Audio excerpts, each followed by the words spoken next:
আসসালামু আলাইকুম, welcome back to Meheri's mom kitchen. কেমন আছেন সবাই? আশা করি ভালো আছেন। আল্লাহর অশেষ রহমতে আমিও ভালো আছি। বন্ধুরা, ফিরে এলাম নতুন আরও একটি রেসিপি নিয়ে। আজ আপনাদের তৈরি করে দেখাবো কৌচার পকোড়া বা চপ রেসিপি। আশা করি রেসিপিটা আপনাদের অনেক বেশি ভালো লাগবে। তো বন্ধুরা, না টেনে সম্পূর্ণ ভিডিও জুড়ে সাথে থাকার অনুরোধ রইল। চলুন প্রস্তুত প্রণালীর মূল পর্বে যাওয়া যাক। কৌচা পকোড়া তৈরি করার জন্য এখানে কিছু কৌচার খোসা আগে থেকে খুব ভালোভাবে ধুয়ে কুচি করে কেটে নিয়েছি, দেখে বুঝতে পারছেন। এখন এর সাথে অ্যাড করে দিয়েছি দুটি কাঁচামরিচ কুচি, হাফ কাপ পেঁয়াজ কুচি, হাফ চা চামচ আদা বাটা, হাফ চা চামচ রসুন বাটা, পরিমাণ মতো লবণ, হাফ চা চামচ হলুদের গুঁড়া, হাফ চা চামচ লাল মরিচের গুঁড়া, হাফ চা চামচ জিরা গুঁড়া। মিক্সিং বোলটা ছোটো মনে হচ্ছে, নাড়তে অসুবিধা হবে, সেজন্য অন্য আরেকটি মিক্সিং বোলে ট্রান্সফার করে নিচ্ছি।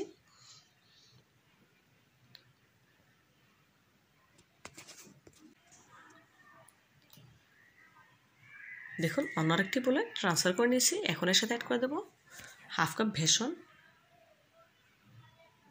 কিছু ধনেপাতা কুচি, খুব ভালোভাবে নেড়ে মিশিয়ে নিচ্ছি। মিশিয়ে নেওয়ার পর মনে হয়েছে বেসনটা কম হয়েছে, সেজন্য আরও কিছুটা পরিমাণে বেসন অ্যাড করে দেব।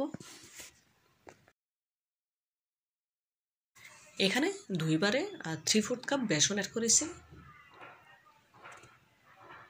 আবারও সবগুলো উপকরণের সাথে বেসনটা ভালোভাবে মিশিয়ে নিতে হবে। মিশিয়ে নেওয়া হয়ে গেলে অল্প অল্প পানি দিয়ে পাকড়ার জন্য মিশ্রণটা রেডি করে নিতে হবে।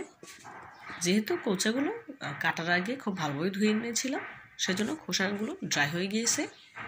অল্প অল্প পানি দিয়ে পাকড়ার জন্য মিশ্রণটা আমি রেডি করে নিচ্ছি। একসাথে বেশি পানি দেওয়া যাবে না, এতে করে পাকড়ার মিশ্রণটা নরম হয়ে যেতে পারে। সেজন্য অল্প অল্প করে কয়েকবার পানি অ্যাড করে পাকড়ার জন্য মিশ্রণটা রেডি করে নিতে হবে। তো বন্ধুরা, যারা আমার ভিডিওটি ইউটিউব চ্যানেল থেকে দেখছেন, প্লিজ ভিডিওটিতে লাইক দিয়ে চ্যানেলটি সাবস্ক্রাইব করে পাশে থাকা অল অপশনে ক্লিক করে দেবেন। এবং যারা ফেসবুক পেজ থেকে দেখছেন, প্লিজ লাইক দিয়ে পেজটি ফলো করে দেবেন। এতে করে আমি যখনই কোনো নতুন রেসিপি আপলোড করব, সবার আগে আপনার কাছে পৌঁছে যাবে। এই কাজটি যারা অলরেডি করে নিয়েছেন, আপনাদেরকে জানাই অসংখ্য ধন্যবাদ। দেখুন বন্ধুরা, এই পর্যায়ে পাকোড়ার মিশ্রণটা রেডি হয়ে গিয়েছে, দেখে বুঝতে পারছেন। এখন এখান থেকে অল্প অল্প করে মিশ্রণ নিয়ে হাতে চেপে চেপে বলের মতো গোল করে নেব।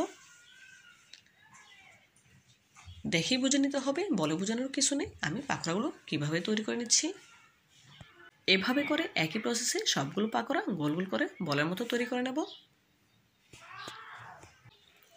এক এক করে সবগুলো পাকোড়া যখন তৈরি হয়ে যাবে, তখন ভেজে নেওয়ার পালা।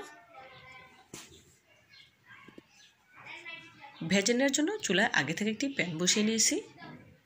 প্যানে দিয়ে দেবো পর্যাপ্ত পরিমাণে সয়াবিন তেল।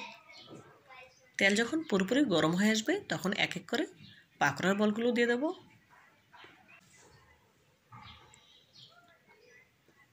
দেখুন, এক এক করে পাকোড়ার বলগুলো গরম তেলে ছেড়ে দিচ্ছি। সবগুলো পাকোড়া একবারে ভাজবো না, দুইবারে ভেজে নেব। এতে করে পাকোড়াগুলো নাড়াচাড়া করতে অনেক সুবিধা হবে। দেখুন, এই পর্যায়ে পাকোড়াগুলো উল্টে নেব। কিছুটা ড্রাই হয়ে এসেছে, খেয়াল রাখতে হবে পাকোড়াগুলো যখন কিছুটা ড্রাই হয়ে আসবে, তখন নাড়াচাড়া করতে হবে। তার আগে নাড়াচাড়া করতে গেলে পাকোড়াগুলো ভেঙে যেতে পারে।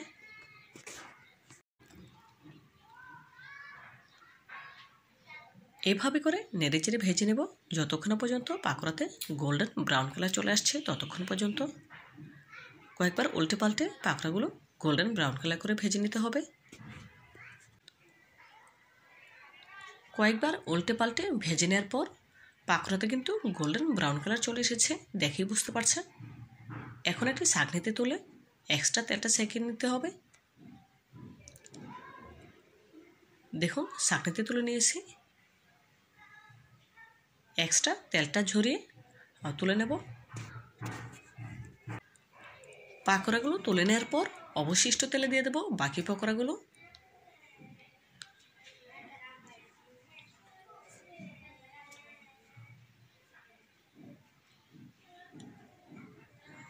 এভাবে করে উল্টে পাল্টে আবারও গোল্ডেন ব্রাউন কালার করে ভেজে নিচ্ছি। কয়েকবার উল্টে পাল্টে ভাজতে হবে যতক্ষণ না পর্যন্ত পাকোড়াতে গোল্ডেন ব্রাউন কালার চলে আসছে, ততক্ষণ। দেখুন এই পর্যায়ে পাকোড়াতে গোল্ডেন ব্রাউন কালার চলে এসেছে, দেখেই বুঝতে পারছেন। এখন আবারও চাটনি দিয়ে তুলে তেলটা সেঁকে নিচ্ছি। দেখুন বন্ধুরা, এক এক করে সবগুলো পাকোড়া ভেজে নিয়েছি। এখন একটি সার্ভিং প্লেটে তুলে নিচ্ছি। পাকোড়ার ফাইনাল লুকটা দেখুন, মাশাআল্লাহ, দেখতে কতটা সুন্দর এবং লোভনীয় লাগছে, দেখেই বুঝতে পারছেন। দেখতে যতটা সুন্দর হয়েছে, খেতে তার থেকেও অনেক বেশি মজাদার। আপনারা না খেলে বুঝতে পারবেন না এই পাকোড়াগুলো খেতে কতটা সুস্বাদু হয়। আপনারা একবার হলেও বাসায় এভাবে ট্রাই করবেন এবং খেয়ে আমাকে কমেন্ট করে জানাবেন কেমন হয়েছে। তো বন্ধুরা, আজকের মতো বিদায় নিচ্ছি। দেখা হবে নতুন কোনো দিনে নতুন কোনো রেসিপিতে। ভালো থাকবেন সবাই, আর আমার জন্য দোয়া করবেন যেন এরকম নতুন নতুন রেসিপি নিয়ে আপনাদের সামনে হাজির হতে পারি। পরবর্তী ভিডিও দেখার আমন্ত্রণ জানিয়ে আজকের মতো বিদায় নিচ্ছি। আল্লাহ হাফেজ।